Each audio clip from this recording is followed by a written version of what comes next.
Hi అండి, welcome to my channel. అయితే AP ఉద్యోగులకి పెన్షనర్లకి మే నెల జీతాలు పెన్షన్ బిల్లులు అయితే కదలికైతే రావటం జరిగిందండి.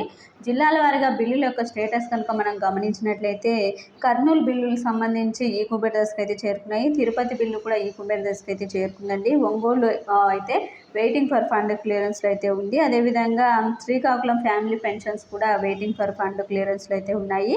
ఇక చిత్తూరు ఫ్యామిలీ పెన్షన్స్ కూడా వెయిటింగ్ ఫర్ ఫండ్ క్లియరెన్స్లో అయితే ఉన్నాయి.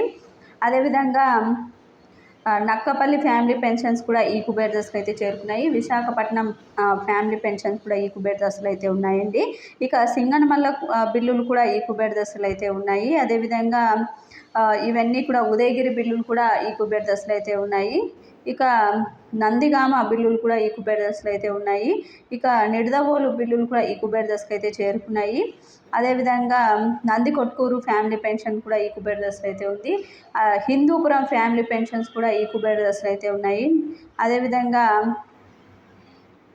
మొత్తానికి ఈ బిల్లులన్నీ కూడా ఒక 30 ఈకుబెర్ దశకు చేరుకున్న బిల్లులన్నీ కూడా ఒక 30 మినిట్స్లో అయితే జమ కావడం అయితే జరుగుతుందండి. ఎక్కువ శాతం ఫ్యామిలీ పెన్షన్స్ బిల్లులే ఈ యొక్క బిల్లులో కదలిక అయితే వచ్చి ఈకుబెర్ దశకు అయితే చేరుకోవడం అయితే రావడం బిల్లులు అయితే ఈకుబెర్ దశకు చేరుకోవడం జరిగింది. మరి కాసేపట్లో బ్యాచ్ నెంబర్స్ అలాట్ అయిన వెంటనే జమ కావడం అయితే జరుగుతుందండి.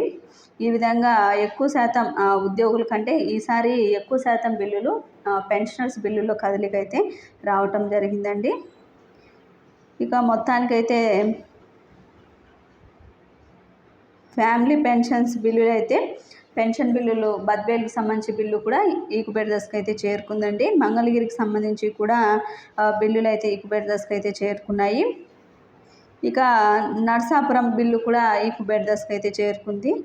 నెల్లూరుకు సంబంధించిన బిల్లు కూడా ఈకుబెర్ దశకు అయితే చేరుకుందండి. ఇవన్నీ కూడా మరి కాసేపట్లో అయితే జమ కానున్నాయి. ఇది ఇప్పటి వరకు ఉన్నటువంటి లేటెస్ట్ అప్డేట్. మీకు వీడియో నచ్చినట్లయితే తప్పకుండా లైక్ చేయండి, షేర్ చేయండి. Thank you for watching.